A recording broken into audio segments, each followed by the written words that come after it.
Você interna alguém numa UTI, acreditando que o maior risco dessa pessoa é um tipo de doença ou algum caso que não poderia ser tratado em casa. Mas e se o perigo estivesse dentro do próprio hospital? No Distrito Federal, uma investigação levanta uma suspeita assustadora, meus amigos. Pacientes podem ter sido mortos dentro da UTI por quem deveria ter cuidado deles. Meu nome é Leonardo Nóbrega e esse é o Jornal do Cara Só. Não se esqueça de curtir e ativar o sininho para novos vídeos. Então vamos lá, pessoal, para agilizar isso aqui. O caso envolve o Hospital Anchieta, em Taguatinga, no Distrito Federal. 3 ex-técnicos de enfermagem foram presos pela Polícia Civil suspeitos de envolvimento na morte de pelo menos 3 pacientes internados na UTI. Lembrando, pessoal, que tem novos casos que estão começando a vir a partir de agora. E o que transformou essa investigação em um dos assuntos mais comentados do país foi a natureza dessa suspeita. Uma ingestão de substâncias incompatíveis com qualquer procedimento médico, aplicada em pacientes em estado crítico, que acarretou na morte desses pacientes. E o que está confirmado até agora, meus amigos, é que, antes de qualquer coisa, vamos colocar isso aqui como uma verdade. É importante separar os fatos da especulação. E o que está confirmado até agora é que existe uma investigação formal da Polícia Civil do Distrito Federal sobre mortes suspeitas nessa UTI. Esses 3 ex-técnicos de enfermagem foram presos preventivamente, mortes estão sendo investigadas. Essas mortes, meus amigos, ocorreram entre novembro e dezembro de 2025.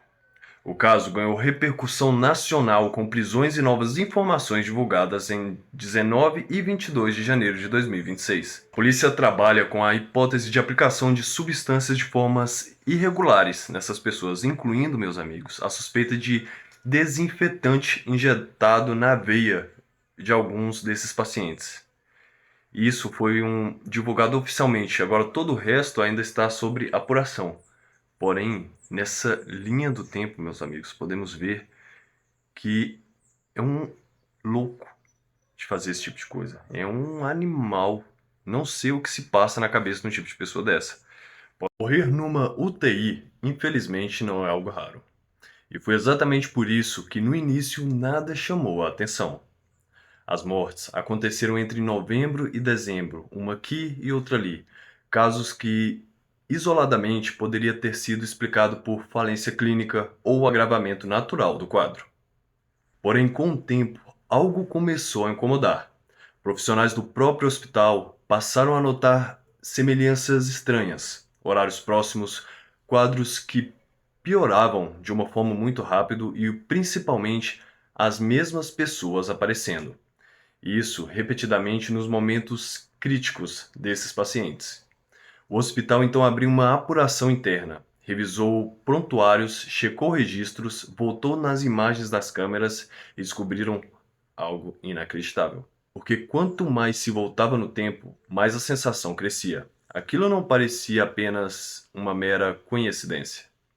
Em um dos casos, segundo a investigação divulgada, surgiu a suspeita de que uma substância completamente incompatível com o uso médico teria sido aplicada na veia desse paciente. Nesse ponto, a pergunta deixou de ser o que aconteceu com esse paciente para quem estava ali naquele momento. Então a Polícia Civil foi acionada, a apuração deixou de ser administrativa e passou a ser criminal.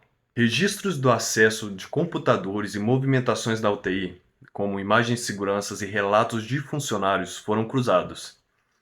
E, amigos, dessa reconstrução silenciosa surgiu a suspeita mais grave: a de que pacientes vulneráveis, sedados e incapazes de reagir podem ter sido assassinados. E isso deliberadamente dentro da própria UTI. A Polícia Civil foi acionada, a apuração deixou de ser administrativa e passou a ser criminal. E esse caso é tão chocante por um motivo muito simples. A UTI é um lugar de confiança absoluta. A família entrega alguém ali acreditando que o pior já está acontecendo dentro do corpo da pessoa. Não que alguém ali dentro vá acelerar esse processo. Então, quando surge a suspeita de homicídio nesse ambiente, não é só um crime, é uma quebra de pacto social. E aqui entra um pouco mais sobre a psicologia criminal.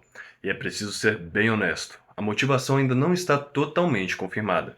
Mas mesmo sem motivo fechado, nós paramos para imaginar o que pode levar uma pessoa a chegar nesse ponto e fazer esse tipo de coisa. A UTI é um ambiente máximo de vulnerabilidade. Então, esse tipo de acidente não é impulso. Não é acidente. É escolha sustentada pela ideia de que ninguém está olhando. E a normalização do absurdo. Crimes assim não começam grandes, amigos. Eles começam quando pequenas regras são quebradas sem consequências. Uma dessas situações, ou várias que nós ainda não sabemos, aconteceu anteriormente. Porém, quantas foram? Um protocolo foi ignorado, uma linha foi cruzada. Então nós precisamos tentar entender, porque quando isso não é contido, a última linha deixa de parecer tão distante. E acontece de novo.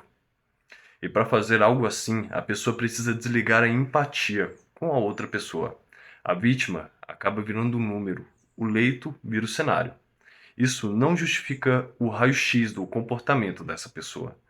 A investigação ainda precisa responder pontos centrais. Por exemplo, qual foi exatamente essa motivação? O que leva uma pessoa a cometer esse tipo de crime? Há mais vítimas além das 3 já investigadas? E qual o grau de participação de cada um dos suspeitos? Porque todos são extremamente jovens. E como os registros foram burlados e por quanto tempo, meus amigos? Esse tipo de coisas tem que ser analisada minuciosamente para esse tipo de respostas. Celulares, computadores e imagens que seguem sendo analisadas. Porém, isso ainda não foi resolvido. Porém, esse caso também expõe uma falha estrutural muito grave. A dificuldade de detectar e interromper abusos antes que virem tragédias. Quando protocolos falham e fiscalização não funciona, o risco não é teórico, ele é real. O hospital não pode ser um lugar de medo, meus amigos. Lá deve ser um lugar de esperança, que tudo vai ficar bem. Meu nome é Leonardo Nóbrega e esse foi o Jornal do Cara Só. Não se esqueça de se inscrever e ativar o sininho para novos vídeos. Estamos sempre atualizando vocês.